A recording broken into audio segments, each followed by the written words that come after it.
Friends, காலை வணக்கம். எங்கள் வீட்டில் இன்றைக்கி கேப்பை புட்டு ஃப்ரெண்ட்ஸ். செஞ்சு உப்பு தண்ணியில் கொஞ்சோண்டு சுடு தண்ணியில் வெதுன்னு உப்பு தண்ணியை ஊற்றி உப்பை போட்டு இப்படி உப்பு தண்ணியில் கொஞ்சமாக போட்டு இப்படி அள்ளி வச்சோம்னா பாருங்கள் ஃப்ரெண்ட்ஸ், இப்படி அள்ளி வச்சு வேக விட்டுறோம்.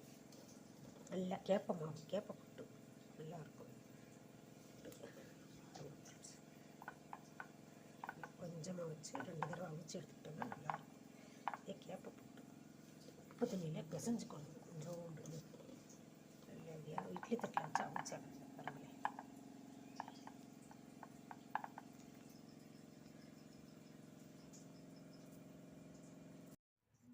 பாருங்கள் ஃப்ரெண்ட்ஸ், நல்லெண்ணெய் ஊற்றணும். நல்லெண்ணெய் ஊற்றி பிசைஞ்சுக்கணும்.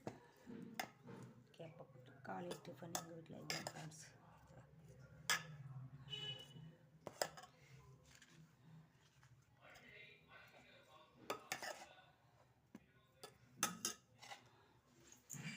காலையில் இதுதான் ஃப்ரெண்ட்ஸ் எங்கள் வீட்டில் கேப்பை மாவு புட்டு சுடுதண்ணில் ஊற்றி இன்றைக்கி காலை டிஃபன் எங்கள் வீட்டில் கேப்பை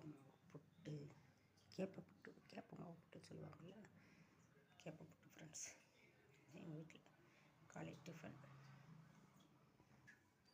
நல்லெண்ணெய், சர்க்கரை, தேங்காய் பூ, கேப்பை மாவு உடம்புக்கு நல்லது, ஹெல்த்துக்கு நல்லது ஃப்ரெண்ட்ஸ். சுகர்காரவங்க ப்ரெஷர்காரவங்களாம் சாப்பிடுவாங்க கேப்பை மாவு புட்டு. நீ காலை டிஃபன் இதே லைக் பண்ணுங்கள், ஷேர் பண்ணுங்கள், கமெண்ட் பண்ணுங்கள் ஃப்ரெண்ட்ஸ். பாருங்கள் ஃப்ரெண்ட்ஸ்,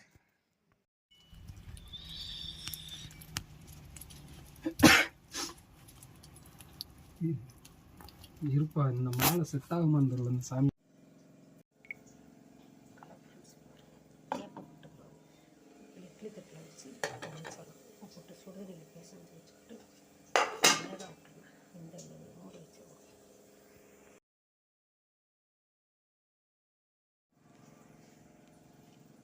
ஹலோ ஃப்ரெண்ட்ஸ், பாருங்கள் கேப்பை